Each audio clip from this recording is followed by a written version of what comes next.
7 weeks booze free. Last time we had a beer, wine, whatever it was 7 weeks ago. So currently 7 weeks booze free. Last time we drank was at our wedding reception, which was like 7 weeks ago. And I wanted to talk about the changes we've made, see, over the last 7 weeks, because at the start of the year, I've spoke about the fact that we done like pretty much 90 days up until our wedding, and then we had a 5-week break between the wedding ceremony, like our nighttime party bit, which we didn't drink in again. And the first initial stage of that, right, was actually really easy because we had a big goal. We had the wedding, it was something that was there, it was in the calendar, we were trying to get in shape, we had to save money, we wanted to look good on our wedding day, there was a lot to focus on, so everything was just based around like getting to that date. In those situations, right, I don't actually think not drinking's that much a challenge. And then obviously we had a break between honeymoon and the nighttime part where again we didn't drink. And the big thing, right, again, we wanted to look good at the night of our party. So I don't think that was that hard. It's very much a case that there's the goal, get the head down, white knuckle it, you can get there. But then after it, I spoke at the start of the year about the fact that I was only going to drink 4 times this year. But as I sat with it, right, and I got the wedding up the road, I realised that the only reason why I hadn't committed to just go on a huge period not drinking was because I wanted to drink at the wedding. But as soon as I took that away, I was like, I just don't think I want to drink anymore. And I was very aware. I remember before, maybe 3 years ago, I said I'm never drinking again, right? And I never lasted. And it was because, for me, the big goal of never drinking again was just too far away. And this time I was like, cool, I want to make a big commitment. I want to do something uncomfortable. And I set the goal at 18 months in the future, right? But the big thing over the last 7 weeks was there's been a shift. Because I was like, right, the first 90 days you're working towards your wedding, you can just keep quiet at the weekends, don't do it and be bored. But now I'm like, I'm not living a boring life. So I need to wrap my head around the fact of how do I navigate this without starting to just sit and do nothing, just sit and watch the telly, because that's the reality of a lot of people. A lot of people will set these goals, they'll maybe go like 90 days booze free, but they just do it by, number one, they'll bury themselves in training, right? So they're buried in training, they're actually doing nothing they enjoy. So what happens is they're climbing hills, all these different things, and what happens is at the end of it, then suddenly they just start to slip back. And I was like, right, cool, I am not living a life like that, I don't want to. So for me, it's like, cool, I need to start to navigate life, and I need to start to do a lot of things that I would want to do just without alcohol. So the first big challenge for me was obviously the football running came. So for me, obviously Rangers were shit, so it didn't make a difference. I didn't really need to navigate it. But I think it was the Motherwell game, one of my mates asked me to go and watch it, and I was like, right, cool. So we went out, and I was just like, he was like, do you want a beer? And I was like, no mate. And I was like, I'm not drinking. And normally I'd have been like, I'm working in the morning. I'd have made an excuse, but my simple answer was, I'm not going to drink for the foreseeable future. So see, in future, just assume that I'm not drinking. Because see, I think a lot of people, right, your own discomfort is what makes it uncomfortable. See, when it comes to saying not to drinking, because you normally wrap it up in a justification, even though you know the justification isn't true, or you're maybe like a bit uncomfortable with it, instead of just saying, I don't want to drink, I'm not drinking, I'm drinking because of this. And I think that's a big thing for a lot of people. So like, it was just a boundary where I was like, I want to just set this straight away so that people just understand, this is what I'm doing, here's why I'm doing it, there's no point in asking me. And right away, like, it's almost like just taking control. Like, don't be uncomfortable, just own the fact that that's what you want to actually do, because it makes things so much easier. And that's fine, right? And the next thing we had on Friday there, we had the first one I would say was something where I was like, I would probably like to drink here. So one of my best mates, Ross, my old business partner, he's back for Argentina, and he's back with his Argentine girlfriend, Karen. So he said to me, do you want to meet? We'll go to Dockyard Social. And I was like, yep. And I was like, this is something that I would love to drink at, because we've obviously done a lot of cool things together. We've worked together for years. We've been mates for years. We've had loads of amazing experiences together. But I was like, do you know what? I've said I'm doing it. I want to do it. It's not I didn't feel like I was missing out as such. And that night, I got a couple of, Menabrea, had a couple of zero beers. Shannon had a zero cider. We just sat, had food, one of my other mates was there. We just sat, had food, had a laugh. We had Arloways, And something that I've said before, and I say it again, see when you drink a zero beer, I don't think it feels as weird. See then if you maybe get a Coke Zero. But another big thing is see when you're surrounded by people who are like you, who've got a similar mindset, who are maybe a bit more forward focused. Because you'll know, mate, see if you're in a group of pals and all people do is talk about getting mad with it. If you're not getting mad with it, it does feel a bit uncomfortable because you don't really have that much to say. Whereas see if you're around people who are a bit more growth driven, they're a bit more like maybe work driven, they train, all these things, naturally the conversation will flow into different areas. It doesn't feel uncomfortable, it doesn't feel forced, and that's what it was like. And that's one of the big benefits, see having people around you that are like you. But the problem for me, like two of my really good mates who are like that, one lives in Argentina, one lives in New York, so I don't actually get around them that much. So there's obviously still an element of like, a lot of my mates do like get mad with it, and for a lot of them, like that is what they'll talk about. I don't mind it, it doesn't bother me. But obviously it does demand more energy. See if you're in those situations, it is a bit more energy demanding because essentially you're not doing that. Then we had an afternoon tea on Saturday, and when we went, afternoon tea is not my thing. If you ever see me, I'm always like big bit of steak, like maybe like a Persian, like different types of grilled meats. That's my type of food. And they offered us, I think we could get with the afternoon tea, we could get a zero beer or we could get a mocktail. The only zero beer was Heineken. I don't like normal Heineken, so I'm not going to drink a zero Heineken. And I was like, I'm just going to get a mocktail. So me and Shannon get mocktails. They are dynamite, by the way. And one of the things we were talking about after, it's something that we're going to implement moving forward, is see when we go for dinner, we're always going to get either a zero or we're going to get a mocktail, because it doesn't feel, see when you're just drinking a Coke Zero or a water, it does feel a wee bit boring.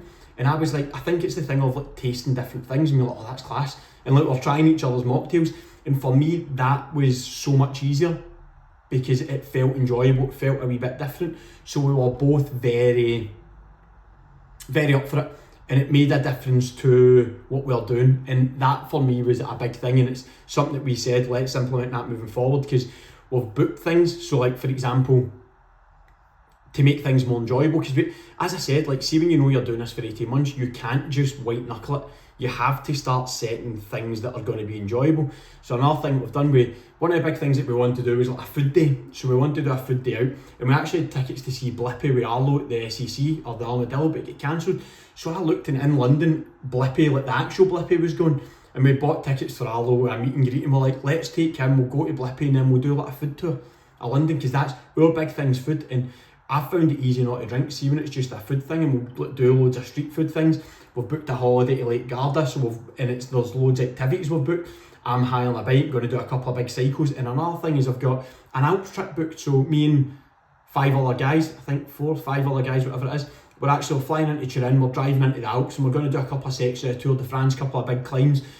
But again, it's going to be another challenge, because there'll be people there. This isn't a group of people like, they're bevy guys, they're all business owners, they're all very successful, they're all get their shit together. For them it'll be like a couple of beers, but again, it's another moment for me where I'll probably have a couple of zeros, because I like getting up fresh, I want to be up fresh, I want to enjoy the cycling, I want to be present, and that's the biggest thing for me. See the whole point of doing this, a lot of people are curious about not drinking, right? But I think a lot of people are doing it because they've got a really bad relationship with bevy. And I think I have at points. I don't think I do now. I think my relationship is that when I start, I probably don't want to stop. And I just don't care enough about it to continually do that. And for me, right, the reasons why I wanted to do this year, it wasn't off the back of a big night out, for example. Like we had a big night at our wedding, but it wasn't like a panic, oh, I don't want to drink again. It was, I looked at what's important to me, right? And for me, right, the big things that I care about, right, family. I wanted to make sure I was fully present in everything I do. And I noticed, see when I drink alcohol, my ability to be present is almost non-existent for the week after it. I'm so in my own head about work, about everything. With Shannon, because I'm not present, we can start to get into conflict. Like, we'll start to be shorter with each other, snappier, we can get into daft arguments. Again, it's like, it's making my family life infinitely worse. I start to sleep later, so I'll still get shit done, but my day becomes more stressful. Start to notice that my training's shit. I really love training, it's something that I value massively. I noticed that I start to gain a bit of weight, which again, I massively value being in shape. And another one is I want to build a completely new business in a new domain. So for me, right, see as a guy, I genuinely believe, right, see if you have a goal, It's on you to do the work to hit that goal. I don't care about balance. Balance to me is knowing what's important and basing your life around that. And everybody will say things like, family's the most important thing to me. But does what you're doing back that up? Because it's very easy to say these things. If I look back to a year ago, probably maybe a year and a half ago, I'd have said that, but I was working 12 hours. I wasn't present when I was actually with them, and I was training less than I'd ever trained and showing up like a bag of shit. So you can't really say it. Like, you're in your head they're the priority, but your actual, what you're doing is suggesting pretty much otherwise. And that was the thing for me. It's like, you can't say these things unless you're backing up. And for me, this is more a journey. I'm curious as to what happens if I go 18 months, but more for a, let's create a life from this than, right, don't drink for 18 months just because I don't want to drink. Like, it's not about that. It's about what will happen if I do this. And here's the thing, right, something that a lot of people don't realise, seeing the early days, and I think back to the start of the year, right, the early days of doing this aren't that easy. So see, even at the start of the year, see the first probably 5-6 weeks, it doesn't feel that great. You probably, like, I think back to, see, even so at the start of this 7 weeks, probably the first 3 weeks, right, all I thought about on a Friday was I'd love to go for dinner and wine. On a Saturday I'd be thinking the same. It was the same at the start of the year. Whereas now, see, as I'm starting to get into like the 7-8 week mark, it's totally different. You don't think like that. Like, you're now in the rhythm. But there's also a point, see, I think about week 5 where I was noticing I was getting quite agitated. My mood was a bit lower. Because see what happens, right, your nervous system takes time to like almost reset. Because you're used to regulating yourself with alcohol. So there's like a realignment period. And this isn't even like, this sounds like I'm talking about somebody who's drinking every day. It's not even that. For somebody who's just drinking now and then, see, if you're maybe drinking weekly, maybe every couple of weeks, there'll still be a reset period because you're using up the alcohol a lot will numb emotions. So you need to then learn to navigate the fact that like, there's maybe a wee bit more stress there, overthinking, all these different things. So you're then trying to re-regulate your nervous system, and you need to then figure out different ways to do that. So I've been having to change my schedule and stuff because I noticed that, see, for example, at night, I'm like, right, cool, I noticed that when I'm getting towards the end of work, I'm quite highly strung. So I'm like, how do I bring myself back down? How do I get myself to a level head before I go in and spend time with my family? It's all these different things that you start to learn, but in the early days, expect discomfort. It is not easy. This is a challenging process. It is not something that you just go bang and it's done. Like, I've got a wedding coming up in a few weeks. That's going to be another thing to navigate. It probably won't be that hard because I've got a half marathon the next day. And that wasn't even as a way to stop me drinking. It was just because I was getting back to where I wanted to be training wise, and that's like the big benefits that I found. Like, and I wanted to test myself. And that's, see, if you talk about the benefits of not drinking this year and really dropping things back, we've drank Rome, wedding, which is pretty good considering we're in halfway through June. Pretty good. Then it was going to be like, now obviously a huge period, but comfortably maintaining. I'm not going to say the best shape I've been in, but the most enjoyable shape, in the sense of I'm in good shape, my energy's good, I'm training well, whereas before I'd have just tried to get as lean as possible and I'd have just been miserable. My energy had been shit, I'd have been in a mood all the time. I've not done that this year. I've maintained a really healthy weight, which has been amazing. Training's been brilliant as the result. My ability to be present with Arlo and actually enjoy being a dad. Like, in the early days I was that highly strung with work that I did find it hard to enjoy it at times. Like, I would never say I was a bad dad or anything like that, but for me, the view of the dad I wanted to have, I just wasn't being that. I was definitely drinking too much. I was definitely not being present. When I was playing with Arlo, like, I was still thinking about work a lot. It's not the best, to be honest. Like, I look at that and think, nah. It's allowed me and Shannon to actually, it's allowed me to hit space, because one of the big things that I'm trying to do is, when women have kids, a lot changes and the dynamic of a relationship shifts, and I've spent a lot of time learning about this because I want to show up better for Shannon as well. She needs different things from me now, more than ever. And I think this is a big shift a lot of guys don't realise when women have kids. The way they look at you changes, and a lot of guys kind of don't understand. They get blindsided when their missus is like, I'm unhappy. And it's because things shift. And I wasn't aware enough of it, and it's something that I'm doing a lot of work around just now. I've still got a lot to learn. Like, we are we're still learning how to diffuse our arguments quicker so that we set a better example to Arlo, and taking alcohol away has been a huge thing for that, because we can both regulate ourselves quicker instead of like what generally happens is I shut down, then I get angry, Shannon gets emotional, and it's just this clash, and then we try and prove each other wrong, and that's the worst way to try and do it. I just wouldn't listen, so it would just become not what you want.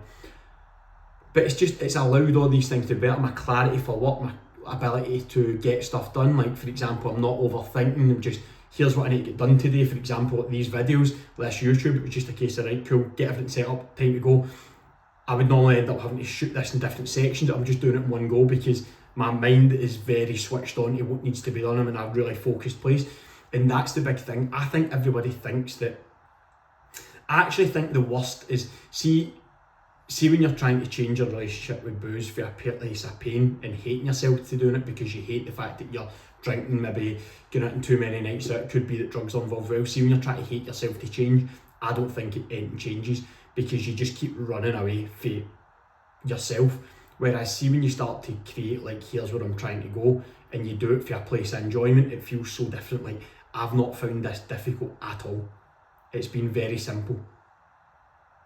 And I think it's just for knowing where I'm going, being willing to do the work to get there, and just starting to show up. Because here's the thing, right, with anything you do, there's discomfort involved. I think people think that you stop drinking and everything just gets easy. It doesn't. You need to deal with the discomfort of like your social life and having to make shifts and that. You need to deal with the discomfort of sitting in social situations. You need to deal with the discomfort of starting to deal with the thoughts that are in your own head, like your ability to deal with stress. You need to deal with the discomfort of starting to analyse yourself, because you probably will start to see things in yourself that you don't actually like, that you've probably avoided for years. There's all these things happening on repeat, and this is something that I think a lot of people need to become very aware of. It's not just alcohol doesn't solve all your problems, but what it will do is it will show you where the problems lie and it'll allow you that ability to fix them.